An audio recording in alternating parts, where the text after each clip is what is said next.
David, 2/3 of the way through the season, sitting top of the table. What's the sort of things that are running through your head when you think about football at the moment?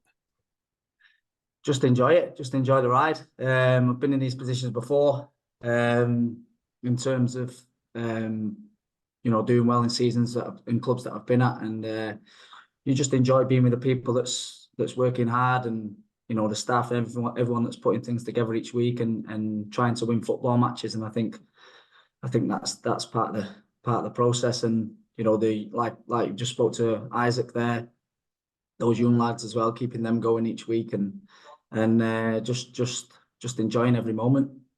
Yeah. Obviously there must be a sense of belief in the team that, this could be the year that you sort of pick up silverware, championship, premiership. What are the things you've seen on the field and off the field that help sort of give you that sense of belief? I'm obviously a bit deeper than, just the fact that you're winning football games. Yeah, of course. I think first and foremost, good people. I think we've got amazing people at the football club, right throughout, and that's behind the scenes as well, not just in the first team setup. That's back at home now in New Zealand as well. We've got great people coming in from the youth team as well. It's just a great place to be. I think if you've got good people, you've got a chance. And then we've obviously been doing so much hard work on the pitch, and just bringing that togetherness together all the way through. It's been fantastic. Yeah. You would have come across a lot of different managers in your time, both ones you've played for and played against. What stands out about Chief? I think Isaac was pretty spot on before with he's approachable. He's a great person. I've been with him for 4 years now. As soon as I knew he got the job, I had no qualms that he was going to be brilliant at it. It took 2 games, why Uffy was out sick, and you could just see the way the players wanted to play for him. And I think that straight off the bat this year, I think the players have played for him, and he's a very tactical guy. He knows the game really well. I remember my first when he would sit me down at half times, and we go through little things, just tweaks, and you'd think, wow, this guy knows his stuff. Like, he's a really intelligent man. I think as well, him with Griff's coming in on the defensive side, he's been fantastic as well. So they've just sort of like bounced off each other really well, and Chief just been himself, and by being himself, the lads have just wanted to play for him and wanted to fight for him. Do you remember your first impression of him, or the first time you sort of, were introduced to him? Going So back a Chief, bit. Yeah.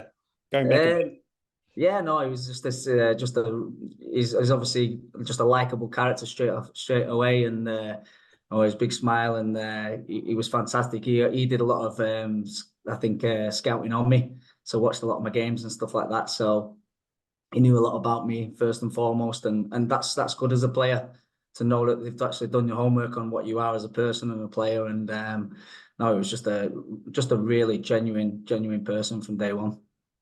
Chiefs talked about, I think one of the things this season is that we've seen this team isn't perhaps taking a lot of shots, isn't creating, a lot of chances, but when you do, you're creating good ones. How much of that is something that you're actually working on the training pitch on? Yeah, I think that first and foremost, obviously, our defensive shape's been fantastic from front to back, and we all know our jobs. We all know if you're playing in a different position, you know your job.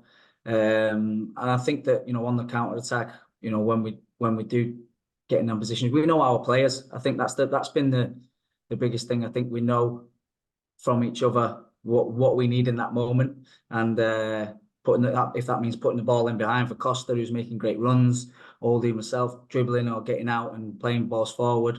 I think we've all just got that trust in each other that the ball's going to come, and so everyone's just making them runs. At times when we are on the counter attack, we're attacking with 5 people at times, and then we're all running back as fast, which equally matters. So no, I think we're creating big chances, which is really important, especially when we're defending like we are. Yeah. Just lastly, second goal on Sunday, you swing it to the back post, oldies there, and first times the back across, sort of moves like that. That stuff is stuff that you are actually, repping and, practicing on the training pitch, different types of sort of, finishing. Yeah, yeah, definitely. We worked on some stuff for the vulnerability at the back post, on like 2 days before the game. So that was my first thought. I got the ball, and it's just a lock of eyes with Oldie, and then then you've got to put it in the right space, and I managed to do that, and then Aldi puts it across, and it's just a fantastic goal. They're what you play the game for, the little moments like that, and just to celebrate with the boys, you can't beat that feeling. Oh, cool. Thank you. Hey, David. Hi. As a player, it might be different if your perspective, but kind of as a follower and as a fan of the Phoenix for so long, we've kind of just been talking recently to we've stopped and gone, hold on, you're actually kind of so far clear at the top now. Like it's pretty awesome. You've been there for 4 years. Have you had a chance to kind of stop and think, wow, this is pretty cool for the club to be at the top?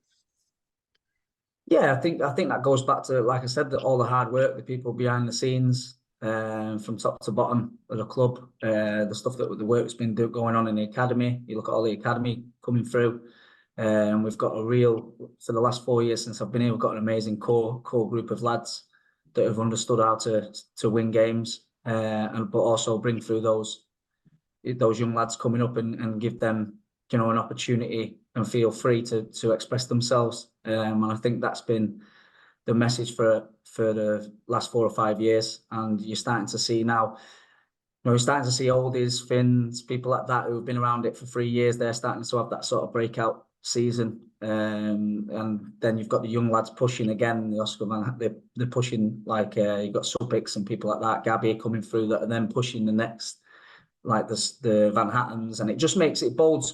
It puts everyone's pushing each other harder, and I think it's an amazing place, obviously, to be. I know what football's like. I've been around long enough. It is, it can change like that. So we've just got to be every week. We've got to be even more focused, and that's what I would say. The word that I've sort of been using a lot is this group is focused, and focused each week to do the job and get those points. And yeah, I guess a lot of footballers and you guys have been saying we just focused on the next game and the next game, but is there any kind of mention of what the plan is to stay at the top? No plan. It's a tough one. Like people say, like people laugh when you say, "Oh, 1 game at a time," but genuinely, that's all you can do, because football just can throw you a curveball at any time. So it is that word: stay focused, train hard. Obviously, we've got the young lads stepping in, which was amazing. Like, that was, for me, the last game, to see that many people out and still have that same identity as a team, with young lads coming in to make a difference, I think was fantastic, and that sort of shows where we're at as a team. The depth has certainly been tested, as you say, and when you're all fit, it's pretty competitive for spots, and I feel like as we watch it, when we're not sure who Chiefy has in his mind for the best lineup, do you find that it's quite competitive within the squad day to day and for positions? Yeah, definitely. Look, we're all like really close. We're a close group. We understand that some games might suit different players. We've got to trust the manager in who he picks and puts on that pitch at that time.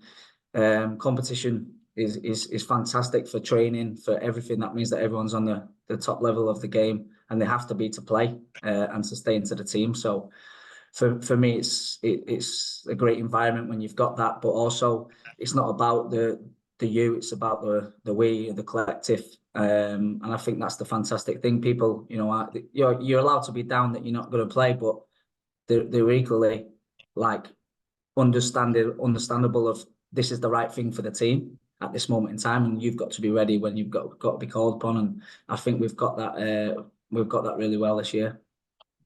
What did you make of Houston Salas coming in? Yeah, he was good. He was. I obviously played next to him in the midfield, and he was talking as much as I don't know much Spanish, but we were talking. No, but you just know, good players. He knows where to be in the spaces. You can see that he's going to add. He's going to add some really real quality in that midfield space, and you don't go to a World Cup if you're not a decent player. So he's been fantastic as well. He's brought some new energy into the group, which has been great. Football's a language, isn't it? So. Oh yeah, it's the same anywhere. It's just you can read. It's almost like mind reading each other at times. You know exactly what sort of player he is immediately if you've been around it, and what he needs. And yeah, it was. I'm going to have to rub upon my Spanish a little bit more, but it's all right. And just lastly on Perth, obviously I mentioned before, you know, you guys conceded 3 goals, but on the other end you scored 4. Is that going to be a plan today to kind of talk about those, or this week rather, and kind of penetrate on those weaknesses that Perth had at the back? No, I think it's just the same message of the way we've defended. Obviously, we haven't conceded many goals in the last 3 or 4, so it's just continue that really. They've obviously got some good players, especially on the counter attack when the game gets stretched. So you know, I'm sure Chiefy will have a plan for us of how we're going to combat that. And going forward, like we've just spoke about, we create some huge chances on ourselves. So yeah, it's going to be a good game. It's going to be a tough game. Obviously, Perth's a really tough place to come with the heat. So we've got to manage it right and stick to our game plan. Perfect. Thank you. All from me. And No David, problem. just one last one. You mentioned Gabby. Yeah, he's been on the bench 5 times now, hasn't got on yet. But what's he like around the group? You know, I mean, there's obviously a few 18, 19, 20-year-olds, but at 16, he's, you know, probably a little bit younger. You know, what has he sort of been like around the camp? And, you know, do you think he's going to have a chance to show what he's got at some stage this season? Yeah, he's a lovely kid. He's very young, so he's obviously very quiet. He's learning as well. He's traveling and stuff like that. These are all great experiences for at such a young age. Like I said before, you know, if you are in that mid range that, you know, who have been here a couple of years now and 2 or 3 years in the first team, and you see 16-year-olds starting to come behind you, you know, you've got to start pushing on yourself, and that's what obviously like pushes people's levels up as well. So I think he's obviously here for a reason as well. He trains well every day. He's a good player, and he's definitely got a bright future. So I think for him, it's just about soaking up the experience, and you know, when he does get an opportunity, because there is opportunities, as you've seen, there will come an opportunity where Gabby might be needed, so he's got to be equally ready as well.